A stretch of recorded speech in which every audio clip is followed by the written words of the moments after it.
Sveiki, labai malonu šiandien vėl įrašinėti jums šį video ir gal šiek tiek kažkam praskaidrinsiu pavasarinę nuotaiką, ypač kai pavasaris kaip ir neatėjo.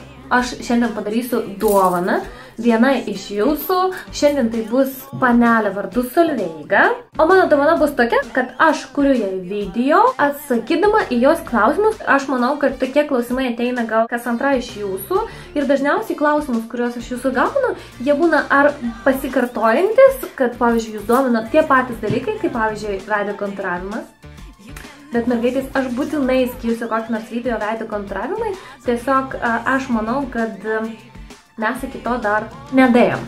Aš tiesiog manau, kad kontūravimą mes turim praeiti tam tikrą kelią, kad suprasti, kaip daryti pilnai normalų, gražų makiažą, o paskui jau eiti link to teatro grimo, kurį jūs vadinat veido kontūravimu. Ir aš suprantu, kad kiekvieną iš jūsų norit būti Kim Kardashian, bet jeigu pažiūrėti kuo daugiau į vakarus, kaip pavyzdžiui Oskarui buvo pasipuošusios žvaigždės, jūs tikrai pamatysit, kad kuo toliau, tuo daugiau grįžta į madą skaistus, gaivus, gražus veidas, lyg veidas be makiažo. Tai gal tai ir yra svarbiausias mokėjimas padažyti veidą taip, kad atrodytų, lyg jis natūraliai yra toks visas tobulas. Kodėl aš noriu skirti video būtent Solveigai? Dėl to, kad jinai uždavė net vieną klausimą ar ne du, jinai uždavė labai daug klausimų, kurie teikia į galvą, kurie yra labai svarbus ir dažniausiai aš jūsų klausimus arba atrašau iš karto laiškelėje, arba sukuriu video, bet video sukuriu apie tos klausimus, kurie labai dažnai pasikartoja.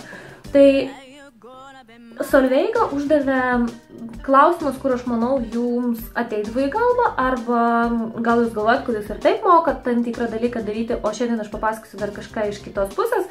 Tai vėlgi, kad labai nedaryti ilgų įžangų, aš pradėsiu dabar apie tai kalbėti. Pirmas klausimas skambėjo taip. Ar nesidažant vis tiek reikia naudoti toniką, kaukės ir drėkinamąjį kremą? Taip. Nežinau, ar tas kremas bus drėkinantis, ar jo funkcija bus kažkokia kitokia, nes drėkinančio kremo reikia mergaitėms su sausa ar normalią odą, kurią jūs norit padrėkinti, pamaitinti. Bet kokiu atveju tas priemonės naudoti reikia. Ir toniką mes naudojam net ne tam, kad pavalyti makiažą, o kad išvalyti jau viską, kas per visą dieną susirinko ant odos, net jeigu jūs nenaudojat kažkokių labai stiprių valiklių. O kai pasakojau apie veido valymą, aš pasakojau, kad net veido muilą jūs ir specialų šepetį jūs turit naudoti net iš ryto, kai atrodo vakare, kai jūs nebuvot pasidažęs, nes vakare kaip tik ėjot miegoti. Bet per naktį prie jūsų odos limpa visokios dulkytės, ypač jeigu mėgstat miegoti veidu į pagalvę, plus jūs naudojat vakare kažkokį kremą, tai bet kokį atveju iš ryto pavalyti reikia net su tom pačiom priemonėm, kaip ir vakare. Kartais tonikai tam tikri, jie gali net sausinti jūsų spuogiukus, kas irgi labai gerai, kas nori atsikratyti jų. Tad toniką naudoti reikia bet kokiu atveju, tai nėra priemonė, kuri skirta tam, kad valyti, pavyzdžiui, makiažą. Kaukės reikalingos, kad rūpintis jūsų veidu. Tai kaip sakiau, vėlgi video apie valymą, kaukės reikia naudoti nors vieną kartą į mėnesį, net jeigu jūs makiažo nenaudojat. Tai vieną kartą į mėnesį panaudokit kaukytes ir atgaivinkit savo veidą, nes mūsų veidas kenčia ne tik nuo kosmetikos, jis kenčia nuo maisto, nuo aplinkos, nuo ekologijos, nuo jūsų gyvenimo ritmo ir tempo, nuo sporto užsiėmimo, jeigu jūs einate į baseiną, pavyzdžiui, tai yra chloras, prakaitų perteklius ant odos, kuris išmuša sportuojant, tai nuo visų tų dalykų mūsų veidas irgi kenčia.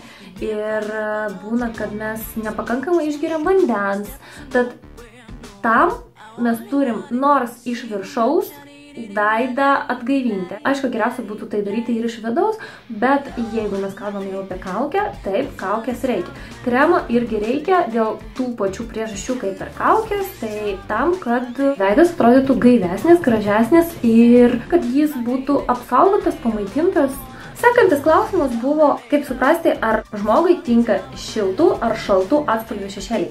Ir šiaip čia labai geras klausimas, nes jūs turit visų pirma, aišku, nustatyti, kokios temperatūros yra jūsų akis, ar jos yra šiltos, ar jos yra šaltos. Tai aišku, kaip pavyzdžiui, mėlynos, mėlynai pilkos akis, gal net žaliai pilkos, jos dažniausiai būna šaltos. Tai jeigu jūs tikrai žinot, kad jūsų akis šaltos, šešėlių reikėtų šaltos spalvos, jeigu jūsų oda nėra šilta. Nes, aišku, šešėliai jie dedami arčiausiai akių, bet jie taip pat dedami ant odos. Tai jeigu jūsų akys šaltos, o visa oda yra šilta, jums reikia perėjimą nuo šešėlių spalvos prie odos spalvos padaryti irgi šiltą. Pavyzdžiui, jūs galite padažyti savo mėlyną smokį padaryti, bet perėjimą aplink tą mėlynumą ištušuoti su šiltais šešėliais. Pavyzdžiui, jeigu jūsų geltona oda, tai kokios gelsvos, auksinės, oranžinės spalvos. Taip, jūsų šešėliai tiks pagal temperatūrą prie jūsų akių spalvos, bet nesipiks su odos spalvos temperatūra. Taip pat buvo paklausta, kaip pasirinkti tinkamo ryškumo ir atspalvių skaistalus ir bronzantą. Jeigu jūs turite omeny bronzantą kaip modeliantą, kad išmodeliuoti skruostikaulius, tokių atvejų ir skaistalus ir bronzantą jūs turit rinkti pagal savo odos spalvą. Jeigu jūsų oda yra šilta, jūs turit rinkti šiltus bronzantus ir šiltų spalvų skaistalus. Tai reiškia, tose spalvose turi būti kuo daugiau oranžinės spalvos. Skaistalai, jie gali būti rausvi, bet jie turi turėti save irgi šiltos oranžinės spalvos. Kaip tai gali būti lašišinė spalva, tai gali būti koralų spalva. Jeigu jūsų oda yra šalta, tai jums reikia pasirinkti šaltas spalvas. Jeigu tai yra bronzantas, tai jis turi būti kuo šaltesnis su pilkšvumu. Jeigu tai yra skaistalai, tai jie gali būti rožiniai, bet jie turi būti šaltesni. Čia yra skaistalai. Tai kaip mes matom, šituose skaistaluose yra daugiau mėlynumo, jie yra šaltų atspalvių. Tai šitos spalvos tinka šaltos odos turėtojams. Šitas šiltas spalvos turi savyje daugiau oranžinės spalvos, tai šitie skaistalai tinka toms, kas turi šiltą odą. Ryškumą mes renkam pagal vėlgi jūsų odos spalvos ryškumą. Tai jeigu jūsų oda yra tamsesnė, jūs turit pasirinkti ryškesnį bronzantą ir skaistalus. Jeigu jūsų oda yra šviesesnė, blyški, jūs turit pasirinkti kuo švelnesnės spalvas. Jeigu tai būtų tamsesnė oda, aš dėčiau šitą, šviesesnė dėčiau šitą. Ir taip pat čia šviesesnė oda, tamsesnė oda. Kaip neužsišokti ant per daug šviesaus maskoklio? Jeigu jūs turite omeny maskuoklį paakių, jums nereikia labai šviesaus. Paakių maskuoklis, kai pasakau jums video prieš tai apie paakius, jis turi būti tam tikros spalvos, kad užmaskuoti spalvą paakių. Sekantis klausimas apie tai, ar reikia pudrą dėti ir ant kaklo zonos. Reikia šiek tiek, iš tikrųjų, mes vis tiek, kai sulyginam veidą, būtų gerai, kad jums kreminį pudrą dėtų kažkur šiek tiek žemiau veido, kur yra perėjimas nuo veido prie kaklo. Realiai tik iki čia, bet tikrai nežemiau, nes jeigu jūs parinkot savo gerą kreminės pudros spalvą, tai jums nelabai ir reikės dėti ant to kaklo labai daug kreminės pudros. To labiau, kad jeigu kreminė pudra yra ant kaklo, jūsų rūbai išsitepa, kreminės pudros stiklas ir yra sulyginti jūsų veidą su kaklu. Klausimas, kada reikia naudoti priemonės paakiams. Jeigu kalba eina apie kažkokį kremą, tai kada jūs pradedat naudoti kremą veidui, tada jūs pradedat naudoti ir kremą atskirą paakiams. Kaip aš sakau, brandžios odos makiažas prasideda nuo 25 metų, nes iki 25 jums kaip niekas ir nerūpi, viskas super, galima dažyti su balet kreminė pudra iš kiosko, bet po 25 būtų geriausia jau susiimti ir pradėti rūpintis savim maksimaliai, dėl to, kad jeigu mes pradėsim rūpintis tada, kai iš tikrųjų jau mūsų oda bus brandi, kaip pavyzdžiui nuo 45, nuo 55 metų, jau bus per vėlai ir nelabai savo padėsit. Tai realiai, kuo anksčiau jūs pradėsit naudoti tam tikras pagalbinės priemonės, kad jūsų oda visada atrodytų gerai ir gailiai, ir ypač jeigu jums to reikia, jeigu jūs yra išsausėjusi veido oda ar akių zonos oda ir jūs dedat šešėlius ar kokius maskoklius ir viskas labai subėga į raukšles ir labai matosi sausa oda, tai geriausia būtų pradėti jau naudoti tą kremą. Jeigu, aišku, jums yra 13, 14, 12 metų, tai jums to daryti nereikia. Aš gal patarčiau naudotis stipraus poveikio priemonėm gal nuo 16-18 metų, nes nėra ką veikti su to odai iki to, nebent jūsų oda tikrai turi tam tikrų problemų. O jeigu kalba eina apie, pavyzdžiui, maskoklius paakiams, tai aišku reikia pradėti jas naudoti tada, kai atsiranda problema, kai atsiranda tai, ką jau nori įsislėpti. Sekantis klausimas apie tai, ar visada reikia naudoti byrę pudrą, kad užfiksuoti kreminę pudrą.